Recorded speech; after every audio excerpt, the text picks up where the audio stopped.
ಅಯ್ಯೋ ಇದೇನ್ ಮಲ್ಲಿ, ಇವಳು ಇನ್ನೂ ಅಳ್ತಲೇ ಇದ್ದಾಳೆ ಅವಾಗಿಂದನ. ಸುಮ್ಮನಾಗ್ಲಿಲ್ವಾ? ಯಾತು ತಿನ್ನಿಸ್ಲಿಲ್ವಾ ಇವಳಿಗೆ? ಇಲ್ಲ ಕಣ್ರಿ, ಗುಲಾಬಿ ಪಕೋಡ ಮಾಡಿದ್ಲು, ತಿನ್ನಿಸ್ದೆ, ತಿನ್ಲು. ತಿರ್ಗಾ ನೆನೆಸ್ಕೊಂಡು ಅಳ್ತಾ ಇದ್ದಾಳೆ. ಪದ್ದುಗೆ ಒಯ್ದಿರೋದೇ ನೆನೆಸ್ಕೊಂಡು ಅಳ್ತಾ ಇದ್ದಾಳೆ. ಅತ್ತೆ ಯಾಕೆ ಹಂಗ ಒಯ್ಯಕ್ ಹೋದ್ರು? ಪದ್ದು ಅಂದ್ರೆ ಇವಳಿಗೆ ಇಷ್ಟ. ಪದ್ದು ಹತ್ರ ಇವಳು ಸಹಿಸ್ಕೊಂಬದ ಇಲ್ಲ ನೋಡು, ಅದನ್ನೇ ನೆನೆಸ್ಕೊಂಡು ಇನ್ನ ಅಳ್ತಾ ಇದ್ದಾಳೆ. ಪದ್ದು ಸುಮ್ಮನಾಗಿದ್ದಾಳೆ, ಇವಳು ಅಳ್ತಾ ಇದ್ದಾಳೆ ಇನ್ನ. ಅವಾಗ್ಲೇ ಸುಮ್ಮನಾದ್ಲು, ತಿರ್ಗಾ ಇವಾಗ ನೆನೆಸ್ಕೊಂಡು ತಿರ್ಗಾ ಅಳ್ತಾ ಇದ್ದಾಳೆ. ಅಳ್ಬಾರ್ದಮ್ಮ ಬಂಗಾರಿ, ಅತ್ತಿಗೆ ಏನು ಆಗಿಲ್ಲಮ್ಮ. ಅಜ್ಜಿ ಸುಮ್ನೆ ಒಂದೇಟ್ ಒಯ್ದೇಟ್ ಅಷ್ಟೇನೆ. ಬುದ್ಧಿ ಕಲ್ಕಂಬ್ಲಿ ಅಂತಾನ. ಅಳ್ಬಾರ್ದು, ಸುಮ್ನಿರು, ಏನು ಆಗಲ್ಲ ನಿಮ್ಮ ಅತ್ತಿಗೆ. ರೀ ಅಲ್ಲಿ ಏನಾಯ್ತು ಅಂತ ಅತ್ತೆನ್ ಕರೆದ್ ಕೇಳ್ರಿ. ಯಾಕೆ ಅಷ್ಟೊಂದು ಸಿಟ್ ಮಾಡ್ಕೊಂಡಿದ್ದಾರೆ ಅತ್ತೆ? ಹ್ಞೂ ಸರಿ ಇರು, ಅಮ್ಮನ ಕರೆದು ಕೇಳ್ತೀನಿ. ಒಳಗೈತಲ್ವಿ ಅಮ್ಮಯ್ಯ? ಹ್ಞೂ ಇದಾರೆ, ಒಳಗಡೆ ರೂಮ್ನಾಗೇನೋ ಮನಿ ಕಂಡಿರ್ಬೇಕೇನೋ, ಕರೀರಿ ಬರ್ತಾರೆ. ಯಮ್ಮ ಬಾ ಇಲ್ಲಿ. ಯಾಕೋ ರಾಜ, ಏನ್ ಬೇಕೋ ನಿನ್ಗೆ? ಏನೂ ಇಲ್ಲ, ಬಾರಮ್ಮ ಇಲ್ಲಿ, ಏನೋ ಕೇಳಬೇಕಾಗಿತ್ತು. ಏನ್ ಕೇಳ್ಬೇಕಾ? ಯಾಕಮ್ಮ ಇಷ್ಟೊಂದು ಸಿಟ್ ಮಾಡ್ಕೊಂಡಿದೀಯಾ? ನೇತ್ರರೂರಿಂದ ಬಂದಾಗಿಂದನ. ಅಲ್ಲ ಪೊದ್ದುನು ಹೊಡೆದೆ ನೀನು. ಅವಳು ಏನೋ ತಿಂಬಕ್ಕೇನಾದ್ರೂ ಇದ್ರೆ ಕೊಡು ಅಂತ ಕೇಳ್ದೇಡ್ಕೇನೆ ಒಯ್ದು ಹೋಗಿದ್ಯಾ ಅವಳಂಗೆ. ಅವಳು ಅಳ್ತಾ ಇದ್ದಾಳೆ, ಅವಳು ಅಳ್ತಾಳೆ ಅಂತೇಳಿ ನನ್ನ ಮಗಳು ಕಾವೇರಿನೂ ಅಳ್ತಾ ಇದ್ದಾಳೆ. ನೀನು ಯಾಕೆ ಇಷ್ಟೊಂದು ಸೆಟ್ ಮಾಡ್ಕೊಂತಿದ್ಯಾ? ಅಲ್ಲೇನಾಯ್ತು? ಅವ್ರು ಏನಂದ್ರು, ಅವ್ರ ಅತ್ತೆ ಮಾವ ಗಂಡನು ಏನಾದರೂ ಜಗಳ ಆತ ಅಲ್ಲಿ? ಹ್ಞೂ ಕಣ ರಾಜ. ಅಯ್ಯಪ್ಪ, ಯಾಕಾದ್ರೂ ಕರ್ಕೊಂಡು ಹೋದ್ನೋ ನಮ್ಮ ನೇತ್ರಮ್ಮ ಇಲ್ಲೇ ಇದ್ರು ಇರಳು, ತೀರ ಗಂಡನ್ ಬಿಟ್ಟಾಳು ಅಂತ ಅನ್ನಿಸ್ಕೊಂಡಿದ್ರು ಪರವಾಗಿಲ್ಲ ಅನ್ನಿಸ್ಬಿಡ್ತು. ಅಷ್ಟೆಲ್ಲ ಅವಮಾನ ಆಗೋಗ್ಬಿಡ್ತಾವ ಊರಾಗೆ. ಥೂ, ಅಲ್ಲ ತಿರ್ಕೊಂಡ್ ತಿಮ್ಮಂಗಿದ್ರು ದೌಲತ್ತಿಗೇನು ಕಮ್ಮಿ ಇಲ್ಲ ಅವ್ರಿಗೆ. ಹೌದಾ? ಯಾಕಮ್ಮ ಮನೆಗೆ ಸೇರಿಸ್ಲಿಲ್ವೇ ಅವ್ರ ಅತ್ತೆ? ನಾವು ಓದಾಡ್ಕೇನೆ ಆ ಮನೆಗೆ ಯಾರು ಇರ್ಲಿಲ್ಲ. ನಾದ್ನಿ ಇದ್ದಾಳಲ್ಲ ಸೂಜಿ ಅನ್ನೋಳು, ಅವಳು ಹೆಂಗ್ ಮಾತಾಡಿಳು ಗೊತ್ತಾ? ನನಗಂತೂ ನೋವು ಕಪ್ಪಾಳಕ್ಕೆ ಬಾರಿಸ್ಬಿಡೋಣ ಅನ್ನಿಸ್ಬಿಟ್ಟಿತ್ತು ಅವಳನ್ನ. ನೋಡಕ್ ಈಟ ಇದ್ದಾಳೆ, ಇನ್ನ ಮದ್ವೆಗೂ ಆಗಿಲ್ಲ. ಆಲೇನೆ ಎಂತೆಂತ ಮಾತಾಡ್ತಾಳೆ ಗೊತ್ತೇ ಅವಳು. ಅವಳುನು ಅವ್ರಮ್ಮ ಇಬ್ಬರೇ ಇದ್ರು. ನಮ್ಮ ನೇತ್ರಮ್ಮನ ಗಂಡನೂ ಅವ್ರ ಮಾವನು ಇರ್ಲೇ ಇಲ್ಲ, ಎಲ್ಗ ಹೋಗಿದ್ರು ಅಲ್ಲೇನೆ ಕೂಲಿನ. ತಿರ್ಗಾ ಅವ್ರ ಅತ್ತೆ ಮನೆಗೆ ಸೇರಿಸ್ಲಿಲ್ಲ. ಇನ್ನೇನ್ ಮಾಡೋದು ಅಂತ ಹೇಳಿ ನಾವು ಆ ಗೌರಿರ ಮನೆಗೆ ಹೋದೆ. ಆ ಗೌರಿರ ಅತ್ತೆನೂ ಅವಳು ತಂಗಿನೂ ಹೆಂಗ್ ಮಾತಾಡ್ಬಿಟ್ರು. ತಿರ್ಗಾ ಆಮೇಲೆ ಅಲ್ಲಿಂದ ದೇವಸ್ಥಾನಕ್ಕೆ ಹೋದ್ವಿ. ದೇವಸ್ಥಾನಕ್ಕೆ ಹೋದ್ರೆ ಅವಳು ಬಾಯಿಗೆ ಬಂದಂಗೆ ಮಾತಾಡ್ಬಿಟ್ಲು. ಎಷ್ಟು ಅವಮಾನ ಆಗುತ್ತೋ ಗೊತ್ತೇ. ಜೀವನದಾಗೆ ನಾನು ಯಾವತ್ತೂ ಇಂಥ ಮಾತು ಕೇಳೇ ಇರ್ಲಿಲ್ಲ ನಮ್ಮೂರಾಗೆ. ಅಲ್ಲಿ ನೇತ್ರಮ್ಮರ ಊರ್ಗೆ ಹೋಗಿ ಈ ಅಪ್ಪ ಕೇಳಬಾರ್ದು ಮಾತೆಲ್ಲ ಕೇಳ್ದಂಗ ಆತು. ಅಳಿ ಯಾವಾಗ ಬಂದೆ? ನೇತ್ರಮ್ಮರ ಊರಿಂದನ ಅವ್ರ ಅತ್ತೆ ಸುಮ್ಮನೆ ಬಿಟ್ಕೊಂಡ್ಲ ನೇತ್ರಮ್ಮನ ಮನೆ ಒಳಕ್ಕೆ? ನಾನು ಬಂದಾಲ ಯೋಟತ್ತಾತು. ನೀನು ಬಡ್ಡಿ ವಸೂಲಿ ಮಾಡ್ಕೊಂಬಂದ ದುಡ್ಡೆಲ್ಲ ಎಲ್ಲಿಕ್ಕಿದೆ? ನೀನು ಬರ್ಬೇಕಾಗಿತ್ತು ನನ್ನ ಜೊತೆಗೆ. ನಾನು ಒಬ್ಳೆ ಹೋಗಿ ಅಲ್ಲಿ ನಾನು ನೇತ್ರಮ್ಮನು ಎಷ್ಟು ಕಷ್ಟ ಅನುಭವಿಸಿದೀವಿ ನಮಗೆ ಮಾತ್ರ ಗೊತ್ತು. ಇಲ್ಲಿ ನೋಡಿರಿ, ಈ ಪೆದ್ಮುಂಡೆ ಬೇರೆ ತಿಂಬಕ್ಕೆ ತಂದಿದ್ಯಾ ಅಂತ ನಾ ಬಂದ್ಬಿಟ್ಟಾಳೆ. ಸರಿಯಾಗಿ ಬಿಟ್ಟೆ ನೋಡು ಒಂದು ಕಪ್ಪಾಳಕ್ಕೆ. ಏನತ್ತೆ ಅಂತ ಕಷ್ಟ? ಯಾಕೆ ಅವ್ರ ಅತ್ತೆ ಏನನ ಅಂದ್ಲಾ? ಅಮ್ಮನಂಗಿರ್ತಾಳ ಅವಳು. ಅಲ್ಲ ಅಲ್ಲಿ ಪೊಲೀಸ್ ಸ್ಟೇಷನ್ಗೆ ಬಂದು ಬಾಯಿಗೆ ಬಂದಂಗೆ ಮಾತಾಡಿಳು. ಇನ್ನ ಮಂತಕ್ಕೆ ಹೋದ್ರೆ ಬಿಡ್ತಾಳ ಅವಳು? ಸಿಕ್ಕಿದ್ದೆ ಇದು ಅಂತ ಹೇಳಿ ಬಾಯಿಗೆ ಬಂದಂಗೆ ಮಾತಾಡ್ಬಿಟ್ಲು. ಅಲ್ಲ ಕೂಲಿ ಮಾಡ್ಕೊಂಡು ತಿರ್ಕೊಂಡ್ ತಿಮ್ಮಂಗಿದ್ರು ದೌಲತ್ತಿಗೇನು ಕಮ್ಮಿ ಇಲ್ಲ ಅವಳಿಗೆ. ಹೋಗ್ಲಿ ಬಿಡಮ್ಮ, ಏನ್ ಮಾಡಕ್ಕಾಗುತ್ತೆ? ನೇತ್ರೊಂದು ತಪ್ಪೈತೆ ತಾನೆ ಅಂತ ಕೆಲಸ ಮಾಡಿ ಜೈಲ್ಗೆ ಹೋಗಿ ಬಂದ್ರೆ ಎಂತರ್ಗಾದ್ರೂ ಸಿಟ್ಟು ಬಂದೇ ಬರುತ್ತೆ. ಅದಕ್ಕೆ ಹಂಗೆ ಮಾತಾಡಿದ್ದಾರೆ. ನೀನು ಅವ್ರ ಮ್ಯಾಗ್ಲನ್ ಸಿಟ್ಟು ತಂದು ಪದ್ದು ಮೇಲೆ ತೋರಿಸಿದ್ರೆ ಹೆಂಗ್ ಸರಿಯಾಗುತ್ತೆ ಹೇಳಮ್ಮ? ಪದ್ದು ಅಳ್ತಾ ಇದ್ದಾಳೆ, ಪದ್ದು ಅಳ್ತಾಳೆ ಅಂತ ಹೇಳಿ ನಮ್ಮ ಕಾವೇರಿನೂ ಅಳ್ತಾ ಇದ್ಲು. ಊನಪ್ಪ ರಾಜ, ನಿನಗೆ ಪದ್ದು ಅಳೋದು ನಿನ್ನ ಮಗಳು ಅಳೋದು ಮಾತ್ರ ಕಾಣಿಸುತ್ತೆ. ಬೇರೆಯವರು ನಾನು ಅಳೋದು ನನ್ನ ಮಗಳು ಅಳೋದು ಅಲ್ಲಿ ಕಷ್ಟ ಎಷ್ಟು ಅನುಭವಿಸ್ತಾ ಇದ್ದಾಳೆ ನಮ್ಮ ನೇತ್ರಮ್ಮ ಅಂಬೋದು ನಿನಗೆ ಗೊತ್ತಾಗಲ್ಲ ಅಲ್ವೇ? ಯಾವಾಗ್ಲೂ ಬೈತಲೇ ಇರು ನೇತ್ರಮ್ಮನ ತಂಗಿ ಎಂಬುದು ಒಂದಿಷ್ಟು ಇಲ್ವಲ್ಲ ನಿನಗೆ ಪ್ರೀತಿ? ಅಲ್ಲ ಅವ್ರ ಅತ್ತೆ ಮನೆಗೆ ಎಷ್ಟು ಕಷ್ಟ ಪಡ್ತಾ ಇದ್ದಾಳೆ ಅವಳು ನೇತ್ರಮ್ಮ. ಎಂದಾದ್ರೂ ಹೋಗಿ ವಿಚಾರಿಸಿದ್ಯಾ ಹೆಂಗಿದ್ಯಾ ಏನು ಎತ್ತ ಅಂತ ಹೇಳಿ? ಬಂದ್ಬಿಟ್ಟ ಇಲ್ಲಿ ನನಗೆ ಬುದ್ಧಿ ಹೇಳಕ್ಕೆ. ಸುಮ್ಮನೆ ನಿಂತ್ಕೊಳ್ಳ ಸಾಕು. ಕಾಳಿ, ಈಗ ಅಲ್ಲಿ ಏನಾಯ್ತು ಹೇಳು?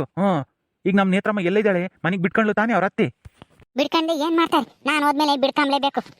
ಬಿಡ್ಕೊಂಬ್ಲಿಲ್ಲ ಅಂತಂದ್ರೆ ನಾನು ಸುಮ್ಮನೆ ಬಿಟ್ಬಿಡ್ಬೇಕಲ್ಲ. ಒಂದಿಷ್ಟು ದುಡ್ಡು ಕೊಡ್ತೀನಿ ಅಂತೇಳಿ ದುಡ್ಡಿನ ಆಸೆ ತೋರಿಸ್ತೆ, ಏನಾದ್ರೂ ವ್ಯಾಪಾರ ಮಾಡಿವಂತೆ ಅಂತ ಹೇಳಿ ನಾನು ಅಳಿಯಂಗೆ ಹೇಳ್ದೆ.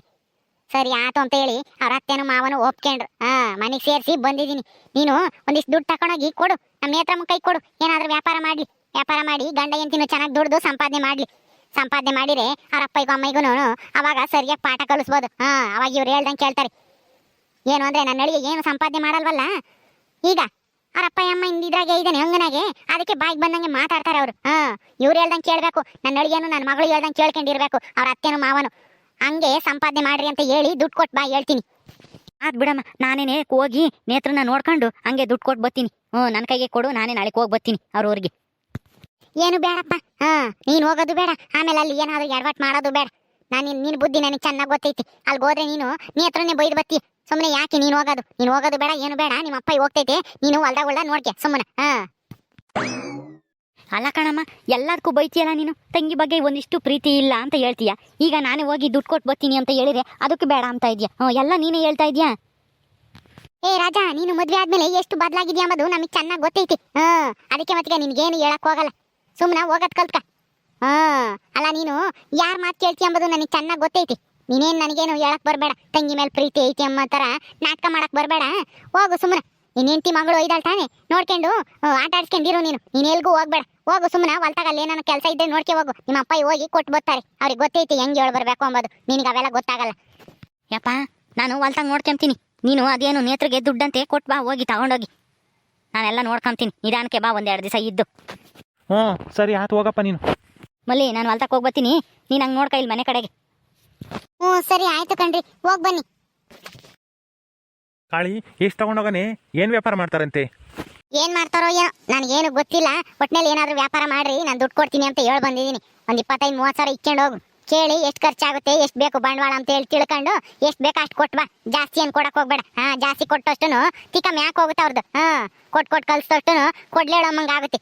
ಆಗ ಅವಳು ಇದ್ದಾಳಲ್ಲ, ಅವಳು ಶಾಂತಮ್ಮ, ನಮ್ಮ ನೇತ್ರಮ್ಮ ರತ್ತಿ, ಅವಳು ನೋಡಿದಂಗೆ ಮೈಯೆಲ್ಲ ಉರ್ದೋಗುತ್ತೆ. ಏನು ಮಾಡೋದು, ನನ್ನ ಮಗಳಿಗೋಸ್ಕರನ ಕೊಡ್ಬೇಕಷ್ಟೇ ಅವ್ರಿಗೆ ದುಡ್ಡ.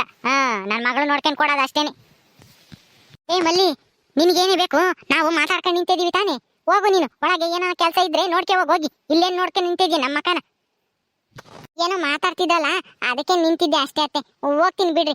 ಅಲ್ಲ ಕಣತ್ತೆ, ನೇತ್ರರೂರಾಗೆ ಏನಾಯ್ತು ಅಂತ ಹೇಳಿ ಇಷ್ಟೊಂದು ನೀವು ಎಲ್ಲರ ಮೇಲೆ ಹಿಂಗೆ ರೇಗ್ತಾ ಇದ್ದೀರಾ? ಇಷ್ಟೊಂದು ಸಿಟ್ಟು ಮಾಡ್ಕೊಂಬೋದು ಒಳ್ಳೇದಲ್ಲ ಅತ್ತೆ. ಒಂದು ಸ್ವಲ್ಪ ಸಮಾಧಾನವಾಗಿರ್ರಿ. ಏನೂ ಆಗಲ್ಲ, ಎಲ್ಲ ಒಳ್ಳೇದಾಗುತ್ತೆ. ಸಮಾಧಾನ ಆಗಲ್ಲ ನನಗೆ. ಆ ಶಾಂತಮ್ಮ ಇದ್ದಾಳಲ್ಲ, ನಮ್ಮ ನೇತ್ರಮ್ಮ ರತ್ತಿ, ಅವಳಿಗೊಂದು ಗತಿ ಕಾಣಿಸ್ಬೇಕು. ಅವಾಗಲೇ ನನಗೆ ಸಮಾಧಾನ ಆಗೋದು. ಎಷ್ಟೆಲ್ಲ ಮಾತಾಡ್ಬಿಟ್ಲು ಅವಳು. ತಿರ್ಕೊಂಡು ತಿಂದ್ರು ಮೈ ತುಂಬ ಸೊಕ್ಕು ತುಂಬ್ಕೊಂಡೈತೆ ಅವಳಿಗೆ. ನನ್ನ ಅಳಿಯ ಸಂಪಾದನೆ ಮಾಡ್ಲಿ, ಅವಾಗ ಐತೆ ಅವಳಿಗೆ. ಹೋಗ್ಲಿ ಬಿಡಿ ಅತ್ತೆ. ನೀವು ಅದನ್ನೇನೆ ನೆನೆಸ್ಕೊಂಡು ಯಾಕೆ ಎಲ್ಲರ ಮೇಲೂ ಹಿಂಗೆ ಕೂಗಾಡ್ತಾ ಇದ್ದೀರಾ? ಕೂಗಾಡೋದು ನಿಮಗೆ ಒಳ್ಳೇದಲ್ಲ ಅತ್ತೆ. ಸಮಾಧಾನವಾಗಿರಿ. ನೇತ್ರಿಗೆ ಏನೂ ಆಗಲ್ಲ, ಚೆನ್ನಾಗಿರ್ತಾಳೆ. ನನಗೆ ಗೊತ್ತೈತೆ ಚೆನ್ನಾಗಿರ್ತಾಳೆ ಅಂತನ. ನೀನು ಹೋಗು. ನೀನು ಮಾತಾಡ್ಸ್ಕೊಂಡು ನಿಂತ್ಕೊಂಡ್ರೆ ಇಲ್ಲೇ ಹೇಳ್ತಲೇ ಇರ್ತೀಯ ಬುದ್ಧಿನ.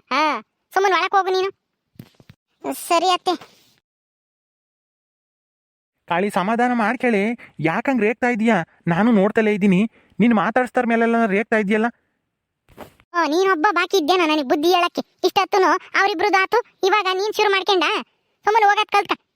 ನನ್ನ ಸಂಕಟ ನನಗೆ ಗೊತ್ತೈತಿ ಅಲ್ಲಿ ಎಷ್ಟೆಲ್ಲ ಅವಮಾನ ಅನುಭವಿಸಿದೀನಿ ಅಂತಾನ. ನೀನು ನನ್ನ ಜೊತೆಗೆ ಬಂದಿದ್ರೆ ನಿನಗೂ ಗೊತ್ತಾಗೋದು.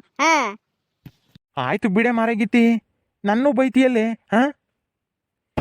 ಮತ್ತೆ ಸುಮ್ಮನೆ ದುಡ್ಡು ತಗೊಂಡೋಗಿ ಕೊಟ್ ಬಾ ಅಂತ ಹೇಳಿದ್ರೆ ನೀನು ಸಮಾಧಾನವಾಗಿರು. ಸಿಟ್ ಮಾಡ್ಕೋಬೇಡ ಅಂತಂದ್ರೆ ಹೋಗು. ಬಡ್ಡಿ ದುಡ್ಡು ಇಸ್ಕೊಂಬಂದಿದೀನಿ ಅಂತಂದಲ್ಲ, ಅದ್ರಾಗ ಉಳ್ದೇನೆ ತಗೊಂಡೋಗು ದುಡ್ಡು. ಬೇರೆ ದುಡ್ಡು ಯಾವುದೂ ಇಲ್ಲ ಇವಾಗ ಸದ್ಯಕ್ಕೆ. ಅಲ್ಲಿ ಬೀರ್ನಾಗ ಇಕ್ಕಿದ್ದೀನಿ, ನೀನೇ ತಾಂಬರೋಗು. ಬೀರು ಬೀಗ ಕೈ ತೆಗೆದು. ಇಕ್ಕಿರೋ ದುಡ್ಡು ತಾಮಕ್ಕೂ ಬಾರ ನಿನಗೆ. ಎಲ್ಲ ನಾನೇ ತಂದು ಕೊಡ್ಬೇಕು ನಿನ್ ಮುಂದಕ್ಕೆ. ಕೂಕೊಂಡಿರು, ತಂದು ಕೊಡ್ತೀನಿ, ಹೋಗಿವಂತಿ. ಓಕೆ ಸ್ನೇಹಿತರೆ, ಈ ವಿಡಿಯೋನ ಇಲ್ಲಿ ಮುಗಿಸ್ತಾ ಇದೀವಿ. ಈ ಕಥೆ ಇನ್ನು ಮುಂದುವರಿಯುತ್ತೆ. ನಿಮ್ಮೆಲ್ಲರಿಗೂ ಈ ವಿಡಿಯೋ ಇಷ್ಟ ಆದರೆ ಲೈಕ್ ಮಾಡಿರಿ, ಶೇರ್ ಮಾಡಿರಿ. ಇನ್ನೂ ಯಾರು ನಮ್ಮ ಚಾನಲ್ ಸಬ್ಸ್ಕ್ರೈಬ್ ಮಾಡ್ಕೊಂಡಿಲ್ಲ, ದಯವಿಟ್ಟು ಸಬ್ಸ್ಕ್ರೈಬ್ ಮಾಡ್ಕೊಡ್ರಿ. ಮುಂದಿನ ವಿಡಿಯೋದಲ್ಲಿ ಸಿಗ್ತೀವಿ. ನಮಸ್ಕಾರ.